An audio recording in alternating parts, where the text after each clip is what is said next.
Haberaks ekranlarından bir kez daha merhabalar. Kaldığımız yerden devam ediyoruz. Programımızın başlangıcında da ifade etmiştim. Haberin sesine bundan böyle saatler 12'yi gösterdiğinde başlayacağız ve saatler 13'ü gösterdiğinde ise konuğumuz bizimle olacak ve her cuma bildiğiniz gibi haftanın öne çıkanlarını konuşuyoruz. Manşetlere neler taşındı, hafta boyunca neler üzerinde durduk, hangi konuları gündeme getirdik bunlardan bahsediyoruz. Haber Gazetesi Yazı İşleri Müdürü Sayın Onur Nurdemir ile birlikte bugün de haftanın öne çıkanlarını konuşacağız. Hoş geldiniz. Hoş bulduk, teşekkür ederim. Evet, haftanın öne çıkanları artık siyaset, büyük oranda seçime doğru gittiğimiz bu günlerde seçim gündemi oldukça yoğun. Bu hafta da öyleydi.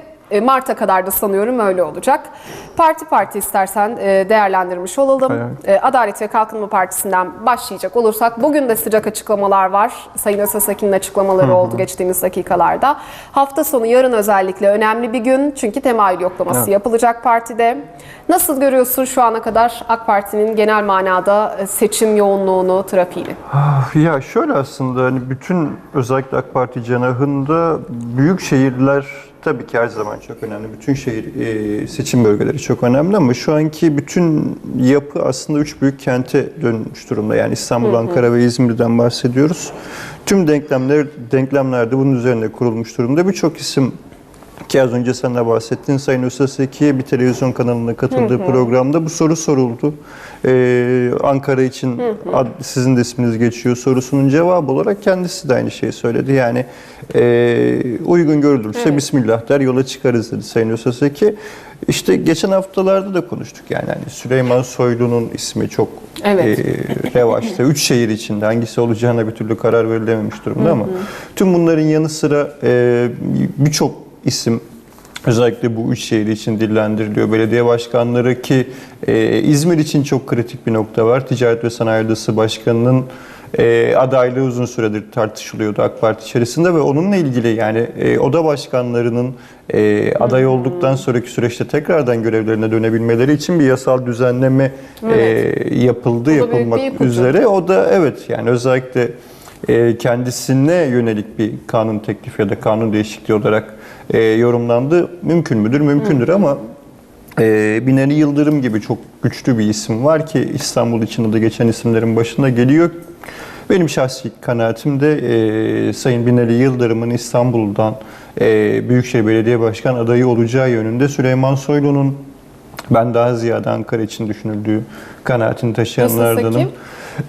Özasaki'nin ben şu an için mevcut görevinde devam edeceğini düşünüyorum. Çünkü şöyle de bir durum var. Sayın Özasaki şu an tüm bu organizasyonun aslında ikinci adamı Sayın Cumhurbaşkanı'ndan sonra. Yani adayların belirlenmesi noktasında ki AK Parti içerisinde çok uzun yıllardır çok önemli görevlerde bulunan Kayseri gibi büyük bir kenti Kayseri yapan bir isim. Yani şehrin efsane isimlerinden bir tanesi Sayın Özasaki.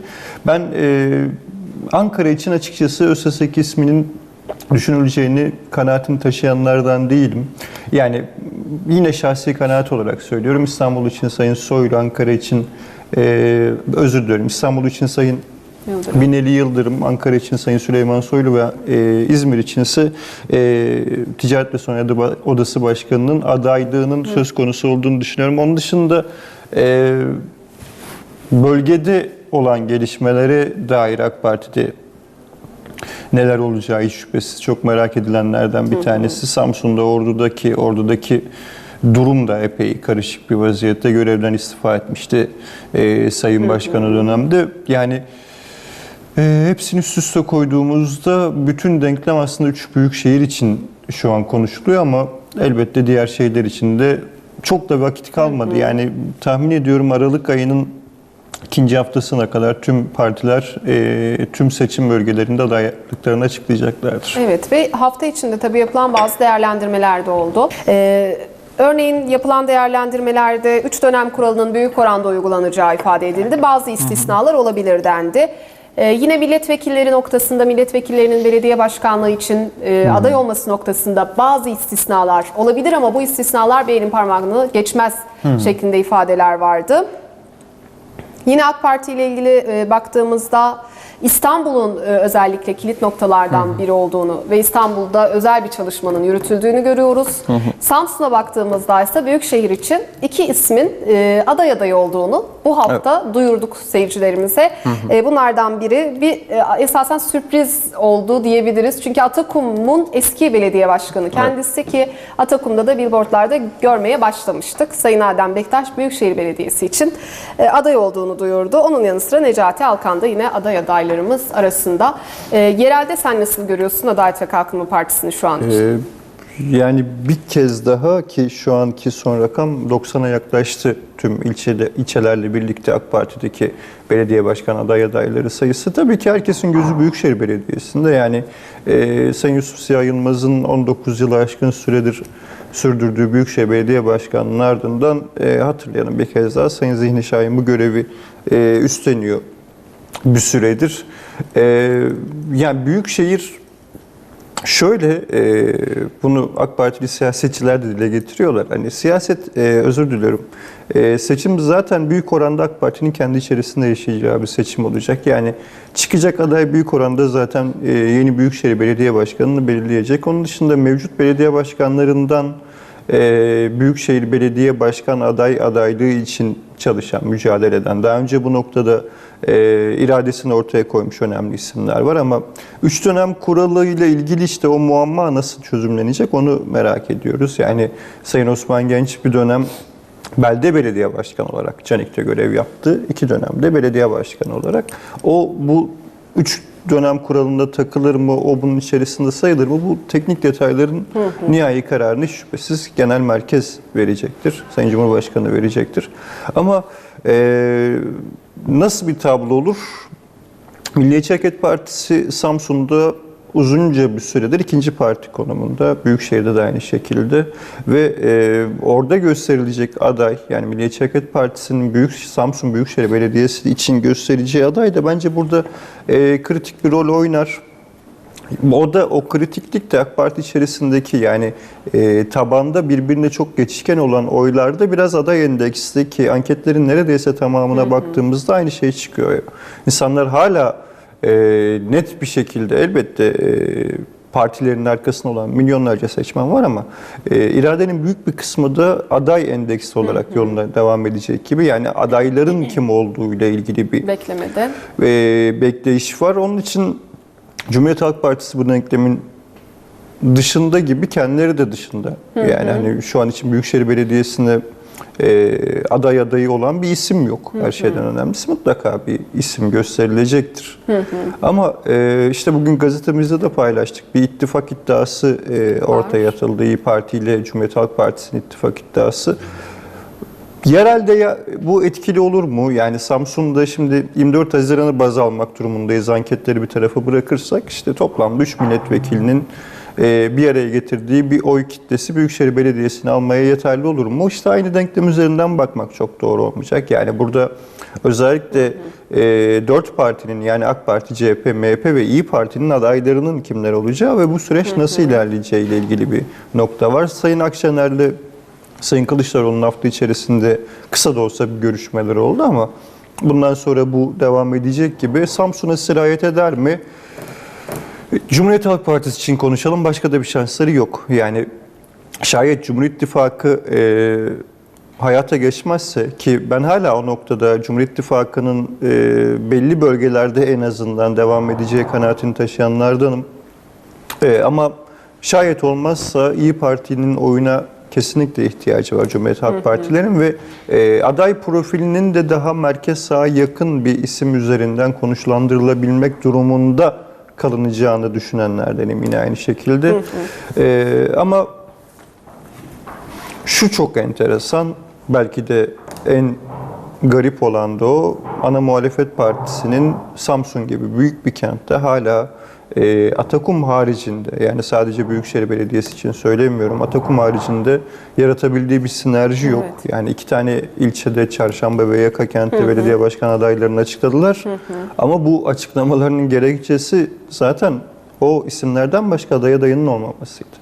Yani bir tercih meselesinden bahsetmiyoruz. Bir zorunluluk gibiydi aslında. Yakakent ve Çarşamba belediye başkan adaylarını açıkladı Cumhuriyet Halk Partisi ama bahsettiğim gibi en acı tarafı hala daha heyecanı yaratabilecek bir noktaya getiremedi Cumhuriyet Halk Partisi. Sadece Samsun'da değil, Türkiye'nin birçok noktasında da aynı şekilde. Benzer durumu görüyoruz. Bir diğer yandan da aslında bu hafta içerisinde yapılan açıklamalarda benim dikkatimi çeken noktalardan biri de her seçim öncesi benzer açıklamalar mutlaka oluyor ama bu seçimde sanki birazcık daha fazla hissettik. Sürpriz ifadesi. AK Parti'de daha önce hiç siyaset yapmamış isimlerin belediye başkanlığı için aday olarak tercih edileceği ifade edildi.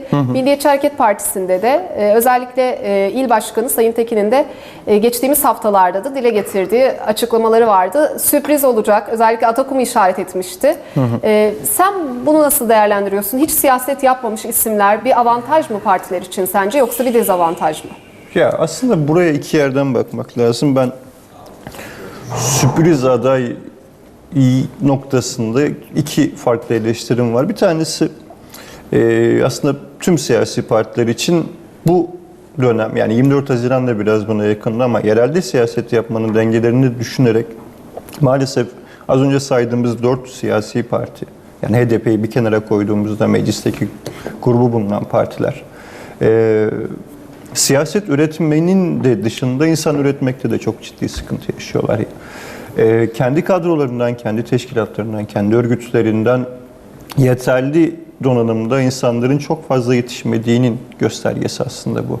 Yani ben çok sürpriz isimler, çok doğru isimler, bürokrasiden gelip çok önemli görevlere gelen ve buralarda başarılı olan yegane isim var. Bunlardan bir tanesi, en yakın örneği Sayın Yusuf Ziya Yılmaz, bir bürokrat olarak Büyükşehir Belediye Başkanlığı'na geldi ve ondan sonrası da hepimizin malum.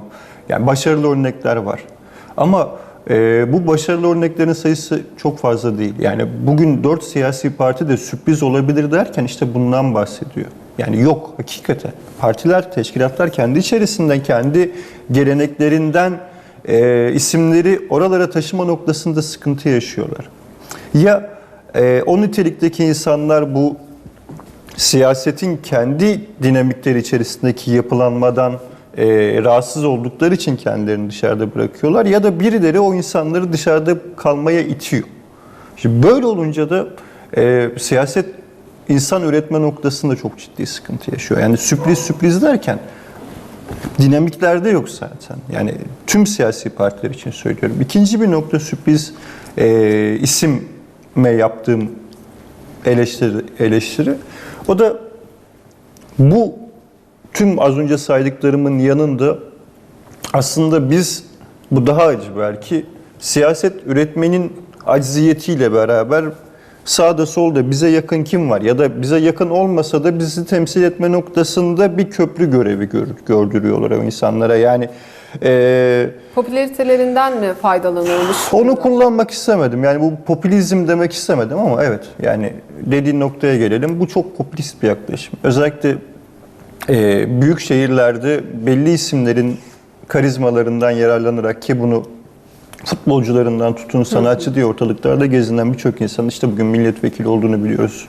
Belediye başkanlığı yaptığını biliyoruz. Bunun gibi isimlerin popüler bir mantık üzerinden çok da dinamiklerden haberi olmayan, çok da özellikle yerel yönetim, ki çok daha teknik bir iş bana sorarsan, buraları aşma noktasında bunu bir köprü olarak görmeleri ve bu popülizmi yapmaları siyasetin maalesef Türkiye'deki tıkanmışlığının göstergelerinden bir tanesi. Seçmene nasıl yansıyor sence bu durum? Ya oldu mu olumlu etkileri? Oldu ama uzun soluklu olmadı. Yani Cumhuriyet Halk Partisi için hatırlayalım. Yani Zülfü Livanelilerden Sabahat Akkirazlara kadar birçok isim, yani sanatçı, ki çok da gariptir, hani çok da iyi oy aldıkları yerlerde bu isimleri aday gösterdiler. Şimdi ama işte bugün Zülfü Livaneli gibi, işte Sabahat Akkiraz gibi isimlerin buralarda olmasının ne kendilerine ne de seçmene bir etkisi var siyaseten. Çünkü siyasetin varlık sebebiyle kendilerinin varlık sebebi arasında çok farklı bir nokta var. Evet, o popülizm belki o seçim için oyunuzu görece birkaç puan yukarı elbette taşır ama sonrasında, yani işte siyaset dediğiniz organizma bir devamlılık esasıysa burada başarılı olamıyorsunuz ya da bunu kaçırıyorsunuz. Ve burada yine özellikle yerel seçimlerdeki 2019 hakikaten bir dönüm noktası olacak diğer tüm seçimler gibi. Ama biraz hiç olmadığı kadar aday profilinin ön plana çıkacağı bir isim. Bunun da tek sebebi Türkiye'de siyasi partilerin siyaset üretememesinden kaynaklanan bir problem ya da siyaset üretmek derdinde olanları dışarıda bırakmayla ilgili bir problemin bence artık sonucuna gelmiş durumdayız. Yani halihazırda bir problemin sonucu olarak bu açıklamaları Artık ya şöyle aslında burası görüyoruz. Bir sonuç, yani uzunca bir süredir devam eden bir problemin artık patlama noktası belki de. 24 Haziran'da da benzer açıklamaları duyduk ama dediğin gibi hiçbir zaman bu kadar duymamıştık. Sürpriz isimler olabilir, sürpriz adaylar ortaya çıkabilir.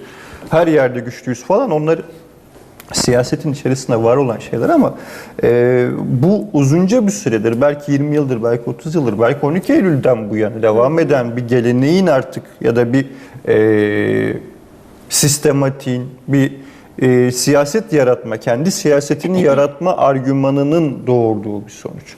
Ve bu sonuç artık Türkiye'de siyaseti çözümsüz bir noktaya ve insanların siyasetten umutlarını, ki bence en acı tarafı da bu, kesmeye doğru götüren bir nokta. Ben siyaset yapmalıyım çünkü şunun için diyebilecek bir mekanizma yok. Yani Türkiye'de siyaset yapmanın kahvehane diliyle neler konuşulduğunu hepimiz biliyoruz. Yani siyasetçinin aslında siyaseti niye yapmak istediğiyle ilgili dedikoduları burada elbette konuşmayacağız ama başka bir şey konuşalım. Ama bunu konuşmakta fayda var. İşte hakikaten bu ülkenin derdiyle dertlenenlerin siyasetin bu kadar dışına kendilerini atması ya da bir şekilde ittirilmesi, uzaklaştırılmasının sonucu maalesef.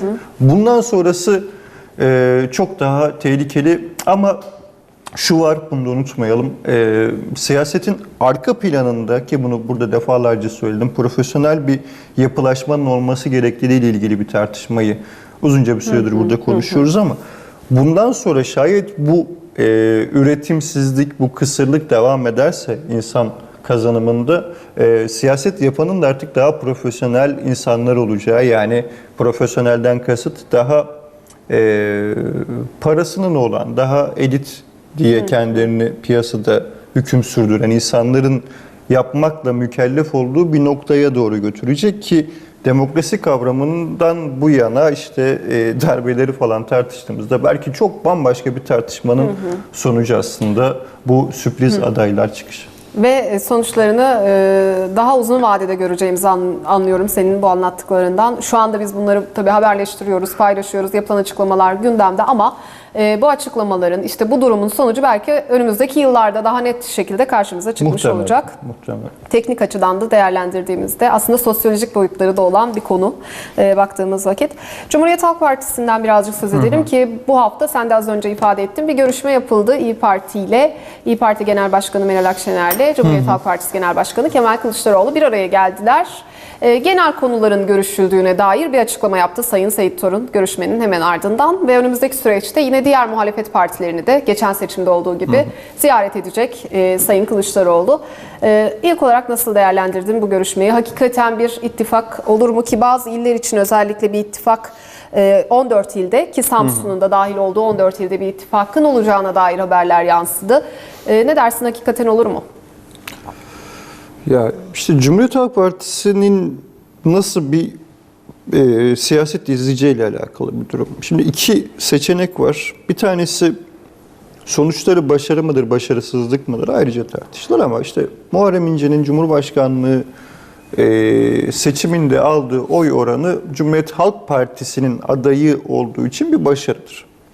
Ama Muharrem İnce bu oyu alırken örgütü arkasında görmeden ve hatta birçok şehirde örgüt Muharrem İnce'nin mitinglerine dahi katılmak konusunda acziyet yaşarken bu bir başarıdır. Muharrem İnce'nin kendi söylemleri üzerinden siyaset %30 mudur? İşte orayı inceleyeceğiz. Yani şundan bahsediyorum.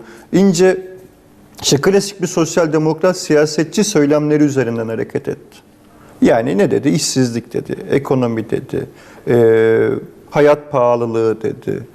Siyasetin daha doğrusu sokağın biraz daha konuşmasını istediği şeyleri, bunun adına birileri popülizm dedi, birileri gerçek siyaset dedi. Bu da ayrı bir tartışma. Şimdi bunun üzerinden mi bir politika izleyecek Cumhuriyet Halk Partisi? Yani iddia ettiği ve miras olarak üzerine konduğu bazı değerler üzerinden mi siyaset yapmayı tercih edecek, yoksa bildiğini mi okumaya devam edecek? Yani işte Baykal'ın son döneminden Kılıçdaroğlu'nun bugüne kadarki tüm dönemlerinden, yani işte Demirel kotaları, sağa açılma, sağa dönük, sağ politikalar vesaire vesaire vesaire geldikleri nokta işte tam olarak burası. Şimdi Cumhuriyet Halk Partisi kendi oylarının hiçbir şehirde bazı şeyleri hariç diyelim, mevcut durumda belediye başkanlığını kazanmaya yetmediğini farkında. Özellikle Orta Anadolu'da, Doğu Karadeniz'in Giresun haricindeki tüm kentlerinde, Doğu Anadolu'nun ve Güneydoğu Anadolu'nun tamamında. Şimdi burada bölge bazlı bir siyaset yapmak gibi bir durumun içerisinde de girmedi hiçbir zaman Cumhuriyet Halk Partisi. Orta Anadolu'da bahsettiğim gibi işte bir Büyükerşen efsanesi var.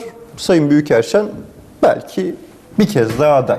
Ama belki bir kez daha aday. Ondan sonra bir Eskişehir daha görür mü Cumhuriyet Halk Partisi? Çok zannetmiyorum.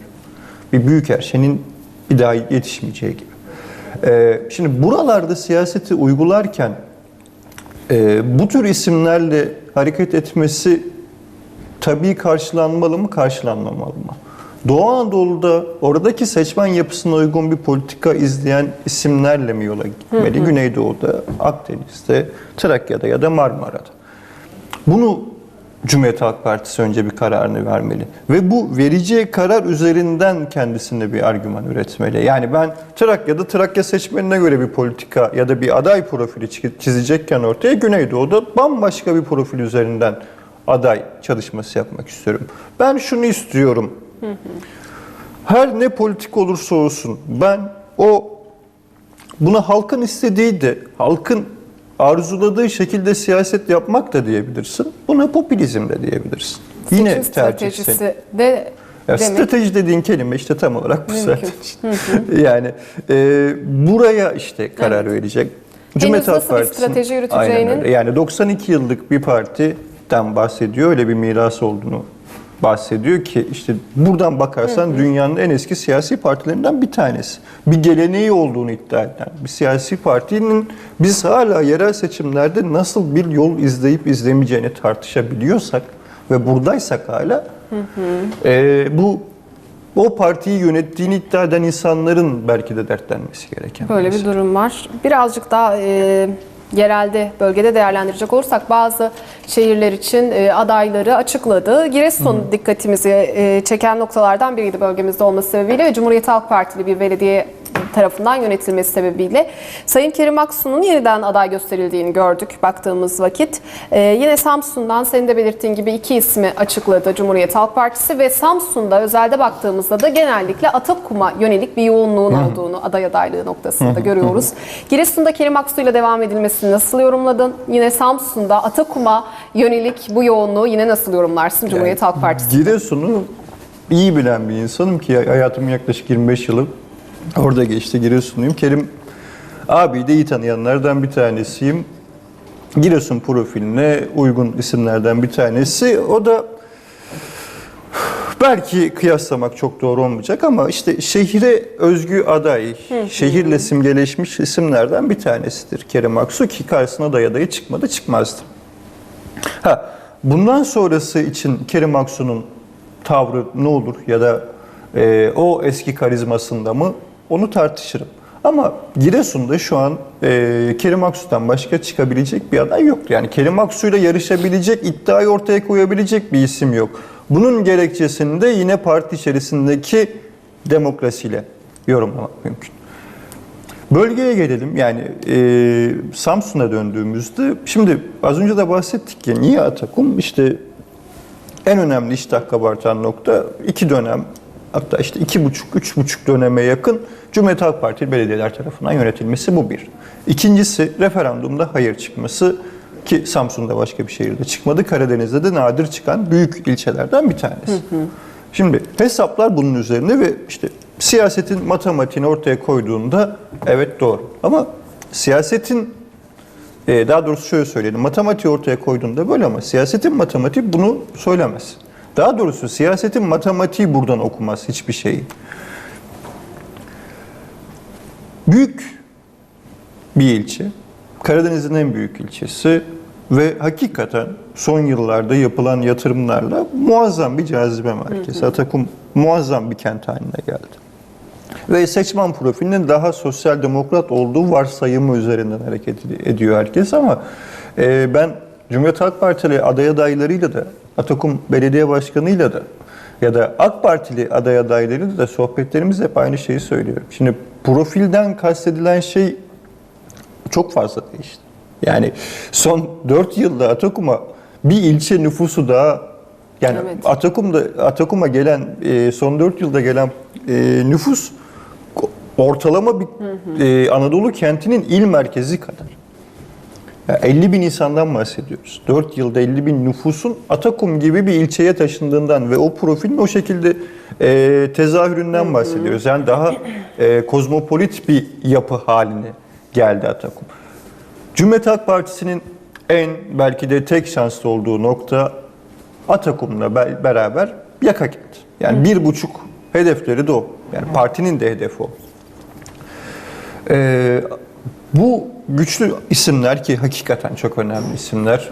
Tek tek hepsini saymayalım çünkü onların dışında da aday adaylığını düşünen ya da şu an resmi görevleri devam ettiği için, memurluk statüleri devam ettiği için adlarını zikretmezsek haksızlık edeceğimiz önemli isimler var. Ama şu var, olursa orası olacak. Ama olmazsa hiçbir yerde olmayacak, onu söyleyeyim. Atakum'daki adayın rüzgarı Samsun'u etkileyebilirse belki işte yaka kent gibi diyorum. Yani şimdi Büyükşehir Belediye Başkan adayı bir sinerji yaratabilir mi? Yine adaya bağlı ki orada da hepimizin aklına gelen bir iki isim var. Onun dışında da çok sürpriz bir isim çıkar mı tartışılır. Atakum'daki belediye başkan adayının böyle bir misyonu var. Sadece Atakum için değil. Tüm Samsun'u kucaklayan ve tüm Samsun'a o heyecanı yaratması arzulanan bir isim olmalı. Şu anki aday adaylarında bu vizyon ya da bu profil var mı? Var. Ama üstlendikleri misyonun sadece Atakum'la sınırlı olmadığının farkındalar mı? Bence değiller. O nedenle benim kafamda soru işareti var. Bir diğer soru işareti klasik Cumhuriyet Halk Partisi siyaseti üzerinden söylüyorum. Şu an aday adaylığını resmen açıklayan 6-7 bu sayı muhtemelen onu bulacaktır. Özellikle birkaç isim ki hepimizin aslında zikretmekte çok hızlı bir şekilde cevap verebileceği isimleri burada bahsetmeyelim ama haksızlık etmeyelim diğer hiçbir isme. Her kim aday yapılırsa Atakum'da diğer isimler o noktada ne yapar? Seçimin sonucunu bence bu belirleyecek Atakum'da. Cumhuriyet Halk Partisi'nin iddialı olduğunu hissettiği tüm seçim bölgelerinde %70, %80 oranında bu böyle olmuştur. Aday şayet sizin desteklediğiniz gruba mensup değilse o aday çoğu zaman desteklenmez. Ve o seçmen, yani aday adayı olan o seçmen belki kendi oyunu verir partisine. Belki diyorum. Yani bırakın birilerinin oyuna talip olmayı, kendi oyunu belki verir. Atakum'daki en büyük handikapları da bence bu. Yani bu kadar aday adayının olması bir parti için ki Cumhuriyet Halk Partisi'nin işte birçok ilçede ve büyük şehirde hala bir aday adayı ortaya koyamamasının acziyetini ayrıca tartışmak yerine Atakum'da bu kadar heyecanı bir arada taşımanın da yarattığı bir sıkıntı var Cumhuriyet Halk Partisi'nde. Bunu nasıl çözerler, onu cevabı bende yok. Değil mi? Kişisel tabii sıkıntılar da olacaktır muhakkak. Çok yüksek ihtimal. Milliyetçi Hareket Partisi'nden de söz edelim. Milliyetçi Hareket Partisi yine iddialı olduğunu dile getirdi bu hafta boyunca yapılan farklı açıklamalarda. 5 büyük şehrin belediye başkan adayı belli oldu bu arada. Toplam 11 aday. Belde belediyeleri de söz konusu. Belli oldu dün itibariyle. Milliyetçi Hareket Partisi'nde Sayın Cemal Enginyurt'un açıklamaları benim dikkatimi çekiyor açıkçası. Cumhur İttifakı'nın çatırdamasına neden olan isimlerden biri olarak Evet. gösterilmiş. Ne zaman Fındık'la susacak ilgili merak ediyoruz. yaptığı açıklamada. Bugün de yine dün yaptığı bir açıklama vardı. Geçtiğimiz dakikalarda paylaştık mecliste. Bu kez de Cumhur İttifakı'nın çok kıymetli olduğunu, işte Cumhur İttifakı'nda Milliyetçi Hareket Partisi'nin çok kıymetli olduğunu çalışmalarının ifade etti. Böyle bir Cumhur İttifakı'nın devamına yönelik mesaj vermiş oldu esasen. Nasıl değerlendiriyorsun Milliyetçi Hareket Partisi'nin genel manada yine Samsun özelinde de konuşacak olursak durumunu? Samsun'daki denklemin çok önemli bir parçası. Az önce de ondan bahsettim. Tek başına göstereceği aday birçok ilçeyi zorlayabilir. Yani kimse çok net söyleyelim. Samsun'daki seçim bölgelerinde özellikle AK Parti için söylüyorum, çantada keklik görmüyor. Görmesin demiyorum, görmüyor da. Ve burada Milliyetçi Hareket Partisi'nin atacağı adımlar, yapacağı hamleler kritik rol oynayacak seçimin sonucu için. Belki Atakum hariç. Ama bu sabah için bir bilgi var. Atakum'da Milliyetçi Hareket Partisi çok güçlü bir adayı ismini açıklamış. Bir eğitimci, o bilgiyi de teyit etmeden paylaşmayalım ama Atakum'da şayet o isim adaylığı noktasından adaylık profiline gelirse Cumhuriyet Halk Partisi tabanından da AK Parti tabanından da çok ciddi oy alır. Daha önce siyaset yapmış biri Değil. mi? Değil. Eğitimci kimliğiyle Samsunlular çok iyi tanıyorlar kendilerini. Ama dediğim gibi şu an süresi devam ettiği için bu ismi açıklamayalım. Ya bizden en azından buradan duyulmuş olmasın. Ki yarın paylaşılacak zaten basın yoluyla. En azından bugünü bypass geçelim. Şimdi diğer noktada işte geçen dönem ilk adımda Milliyetçi Hareket Partili bir belediye başkanının, ki o da şehrin dengeleri için çok önemli bir isim olduğunu biliyoruz, Sayın Demirtaş'ın. Evet. Onun dışında güney ilçelerde önemli bir potansiyelin olduğunu biliyoruz. Şuraya geleceğim. Cumhur İttifakı bu şekilde devam ederse, yani Milliyetçi Hareket Partisi tüm seçim bölgelerinde, Sayın Bahçeli'nin o gün bahsettiği gibi tüm seçim bölgelerinde kendi adayları üzerinden bir seçim stratejisi izlerse seçimin sonuçları birçok sonuca gebe. Sürpriz. Sürpriz.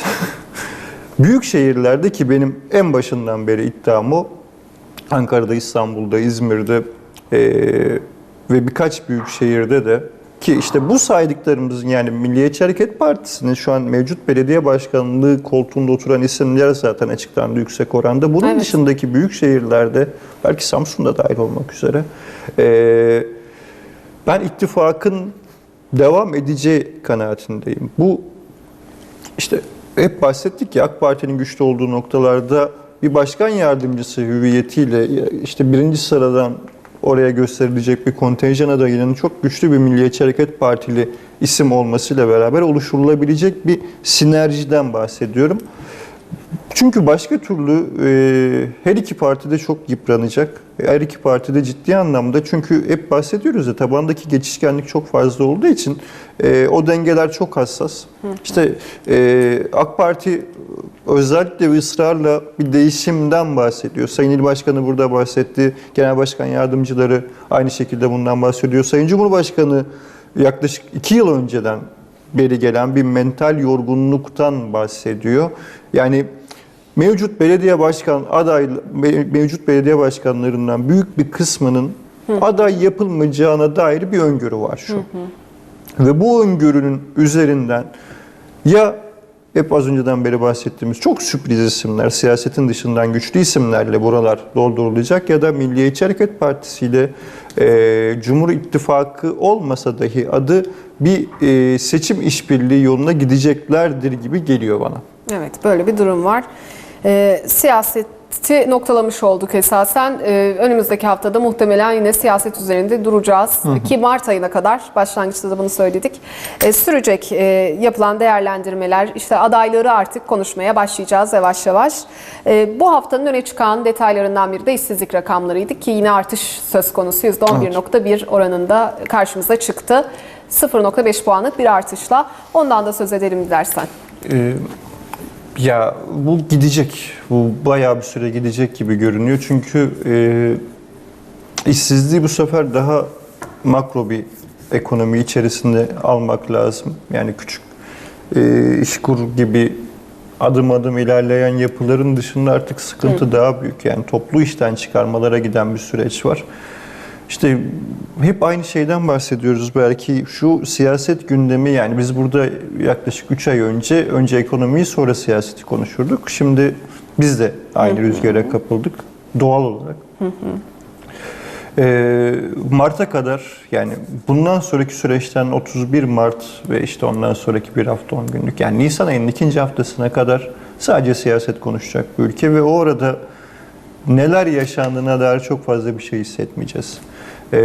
Yeni yılla beraber gelişecek yeni ekonomik durumlar, yeni ekonomik kararlar neye gebe, onları merakla bekliyor olacağız. Enflasyon rakamları yıl sonunu nerede bitirecek? Çok kritik.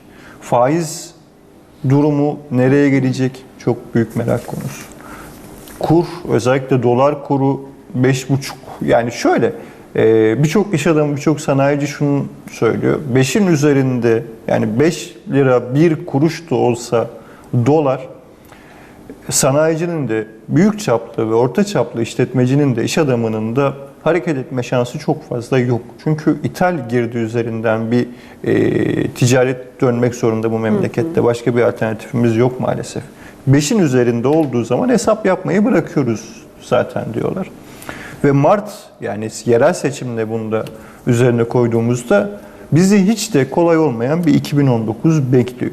Ve bu bekleyiş şayet devam ederse ve bu yerel seçimden de dengeli bir dağılım ortaya çıkarsa daha da fena bir durum görünebilir. Yani 2020'nin ilk yarısına kadar, bunu sadece büyük şirketler için, koca holdingler için söylemiyorum, bireysel anlamda herkesin ayağını yorganına göre uzatması gereken bir dönem.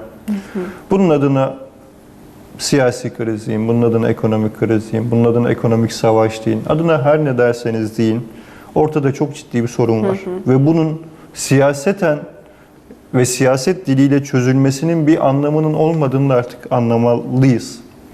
Ve hakikaten zor geçen ve zor geçmesi bundan sonra da gebe 1-1,5 belki 2 yıllık bir süreç ki işte az önce bahsettiğim doların 5 liranın üzerinde olduğu her gün aynı şekilde bir kayıp, aynı şekilde işsizliğe bir katkı maalesef, ihracata bir etki maalesef olumsuz manada, ithalata bir etki. Tüm bunları üst üste koyduğumuzda bize hakikaten zor bir 2019 yılı bekliyor maalesef. Ekonomik manada. Evet. Samsun'dan da birazcık söz edip öyle istersen noktalamış olalım. Yaşanan sıkıntılar tabii Samsun'a da yansımış vaziyette. Şüphesiz. Çeltik üreticisini konuşuyoruz bir süredir ki bu konuyu gündeme getiren ilk isim sanıyorum Sayın Erhan Usta olmuştu. Sayın Bedri Yaşar da konuyu meclise taşıyacağını duyurdu ki çeltik fiyatları hala açıklanmadı. Fındıktakine benzer sanıyorum bir mağduriyet söz konusu çeltik üreticisinde. Samsun'la ilgili hayatın içinden 2 detay daha vardı ki parkomat uygulamalarının bazı noktalarda kaldırılmış olması ve ekmek fiyatındaki artış. Genel manada Samsun'da değerlendirelim istersen Ya, son olarak. İşte TMO denen yapının oldurulamadığının göstergelerinin başında fındık geliyor zaten ama çeltikteki durum biraz daha farklı. Orada yine fındığa çok benzeyen ve üreticinin bir adım ötesine göremediği bir nokta var ve bu görememezlikten kaynaklı olarak bir tedirginlik var.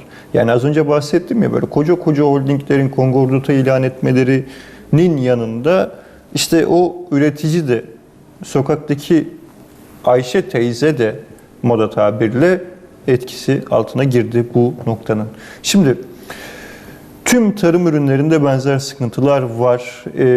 Bazen bu iklim şartlarıyla oluşan bir döngünün esası, bazen fındık gibi iyi yönetilemeyen ya da yönetilmek istenemeyen bir fındık ya da bir tarım politikası. Buna çeltiyi ilave edebilirsin, diğer tüm ürünleri dahil edebilirsin ama dahil etmemen gereken tek bir şey var. O da bu ülkenin bir tarım ülkesi olduğu gerçeği.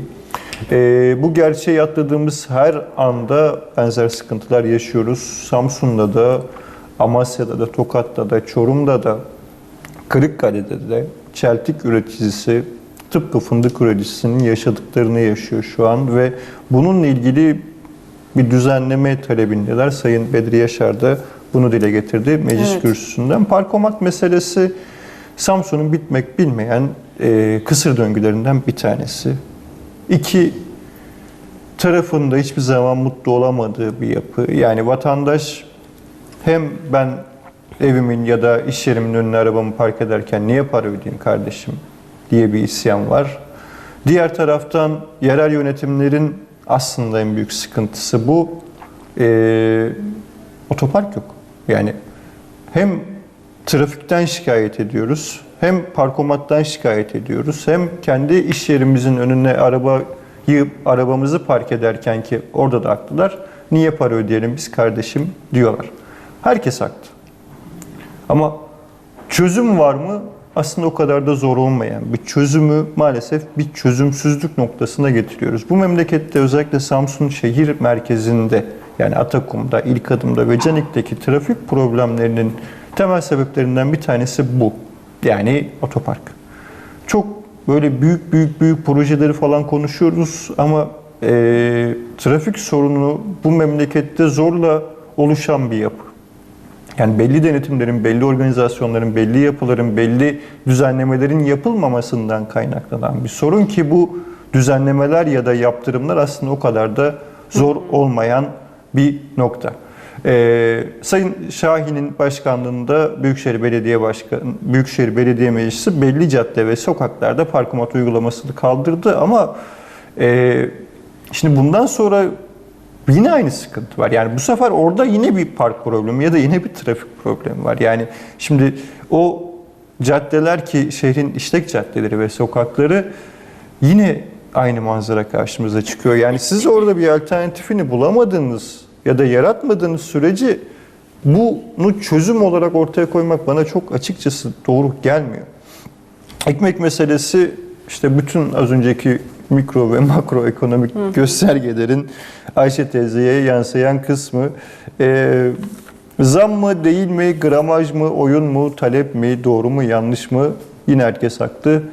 Bugün gazetemizde vatandaşların yorumları hakikaten çok iyiydi. Yani böyle belki saatlerce konuşacağımız şeyi orada söylediler. Ekmeği evde yapalım diyor vatandaş. Oraya doğru gidiyoruz. Şimdi vatandaş bunu söylerken fırıncı ne diyor? Çok kritik bir şey söylüyor. Sayın Yiğit Fırıncılar Odası Başkanı, ürünün yani unun %70'i ithal diyor. Bakın undan bahsediyoruz. Yani buğdaydan bahsediyoruz. Anadolu topraklarının güney ve kuzeyine bakan ve batı yakasına bakan yani denizde bir bağlantısı olmayan tüm toprak parçalarında çok rahat bir şekilde ürünü üretilebilecek bir yapı buğday. Evet. Ama biz böyle bereketli topraklarda unu %70'ini ithal ediyoruz. Buradaki tartışma ekmek fiyatının 1 lira mı, 1,5 lira mı, simit 1,5 liraydı tekrar geri çekildi falan değil. İşte asıl mesele bu. Burayı kaçırdığımız anda üzülüyoruz. Ekmek için %50'lik bir artıştan bahsediyoruz. Bu %50'lik artış aynı zamanda gramajda da artış aynı şekilde söz konusu ama vatandaşa yansıyan kısmı ekmek de mi yemeyelim noktasındaysa sokağın sesi bence en doğru seslerden bir tanesi. Oraya kulak vermek lazım. Çok teşekkür ediyoruz. Teşekkür Bu haftayı da böyle noktalamış olduk. Sevgili izleyiciler, Haberin Sesi'nde haftanın son iş gününde haftanın öne çıkanlarını Haber Gazetesi Yazı İşleri Müdürü Onur Nurdemir ile konuştuk. Sohbetimizi noktaladık, programımızı da sonlandırdık.